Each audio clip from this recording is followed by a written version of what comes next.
Donald Trump is misogynistic, says Sadiq. But here's the problem. The very same Sadiq is on record belittling and humiliating women in the London Assembly. Watch his tone. Watch his dismissiveness. Watch the contempt he shows toward female colleagues and even journalists. So, let's ask the real question. Who actually despises women? The man Khan accuses or the man we can see on tape showing blatant disrespect? Hypocrisy has a face and it's Sadiq. Let's have a watch of Sadiq. But first, hit the like button and subscribe to the channel for more. Have a watch. May I have is that a question? Sorry. Is that a question?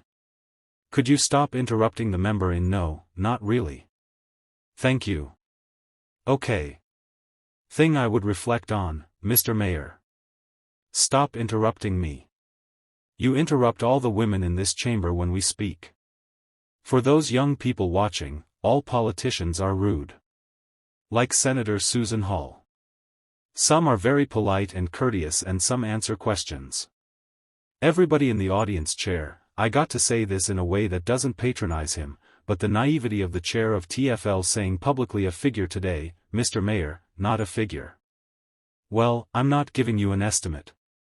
I think just demonstrates why with respect London is more right to reject you twice when you stood be mayor. I have no further questions.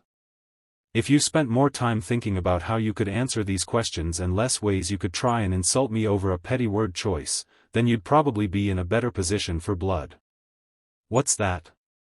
Petal black. I don't know if I've offended you in any way. But pop kettle black. Is it assembly member best if you finished? She's finished. I can assure you that, Chair. Will you join that campaign? Yes or no? Assembly best. You can write to the mayor and I'm sure we can answer. I have written, he hasn't responded. It's a yes or no question. 2030 is your own target. Is that something that you can now commit to when it comes to wood burning? Assembly, you is not fair. Can you answer the questions? I know it's obviously difficult for you, question isn't written down. Ask the question rather than a speech. You need to make sure he asks the question. It's very telling how angry you are at me for asking a simple question of the mayor when you weren't that angry at him using language. I'm supposed to chair these meetings and it's frankly embarrassing. Tell me, I'm the chair and you read comments through me. No, I will hear it and I'm carrying it. Here we have Sadiq once again sat down chatting about diversity in Britain. And of course, in typical fashion, he can't resist dragging Donald Trump into the conversation, trying to score cheap points by mocking him. It's the same tired routine we've seen from Khan for years.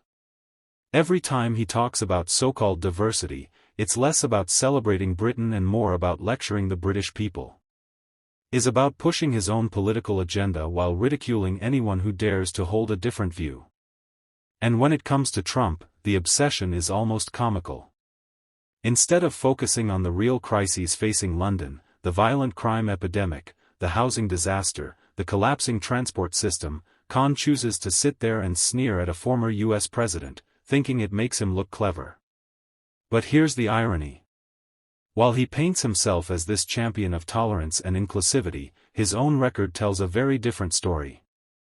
We've all seen the clips of Khan dismissing and belittling women in the London Assembly.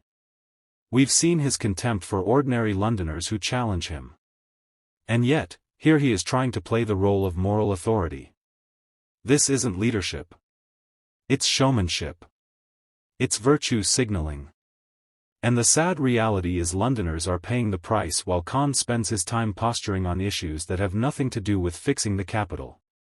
So let's take a closer look at what Khan had to say in this particular exchange.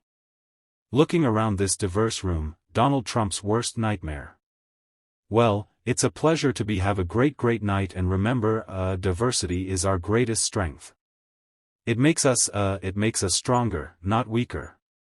It makes us richer, not poorer. And it also makes us more fun. Please raise the roof so the height for dog butler, and you can judge for yourself whether this is the kind of leadership Britain deserves.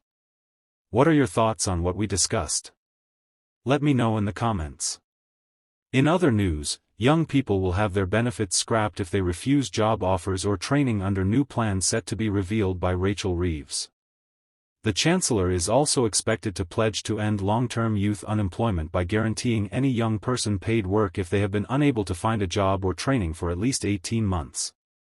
The Youth Guarantee will see thousands of young people who are unemployed or unable to work due to sickness offered help by authorities. However, if this is refused, their benefits could be cut. Almost 1 million people aged between 16 and 24 are not in education, employment, or training. Every year, tens of thousands of young people go from study straight into long-term sickness. Ms. Reeves will say this is bad for business, bad for taxpayers, bad for our economy, and it scars people's prospects throughout their lives. She will also promise not to leave a generation of young people to languish without prospects. In her speech to the Labour Party conference, and will promote a society based on contribution in which hard work is matched by fair reward. Although a budget has not yet been set for the Youth Guarantee, it is expected to be funded through a share of the £1 billion promised in the spring for extra employment support. Ms. Reeves will add, every young person will be guaranteed either a place in a college for those who want to continue their studies or an apprenticeship to help them learn a trade vital to our plans to rebuild the country, or wanton support to find a job. More than that, our guarantee will ensure that any young person out of work for 18 months will be given a paid work placement, real work, practical experience, and new skills. The proposal will commit this government to nothing less than the abolition of long-term youth unemployment. However, the guarantee will not be without some conditions.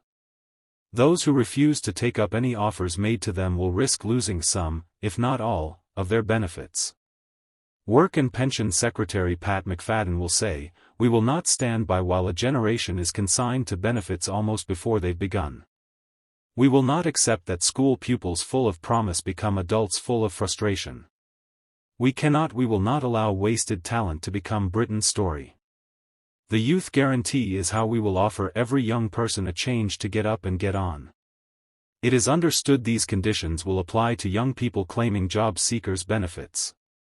However, it is not known whether they would also be imposed on those claiming for long-term sickness. More details about the guarantee will be revealed in the budget in November.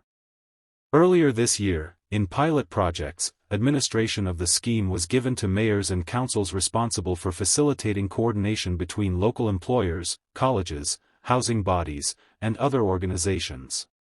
This scheme is building on the Youth Guarantee announced in November last year, which pledged that every 18 to 21-year-old in England would have access to an apprenticeship, training, education opportunities, or help to find a job.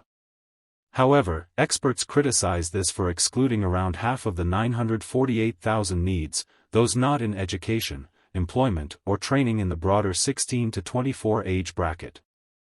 Stephen Evans, chief executive of the Learning and Work Institute think tank, said, "This is a welcome announcement that can make a real difference, but we need more details on the length and type of placements.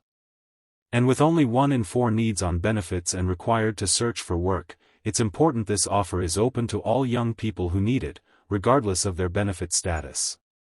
What are your thoughts on what we discussed in today's video? Let me know down in the comments section below.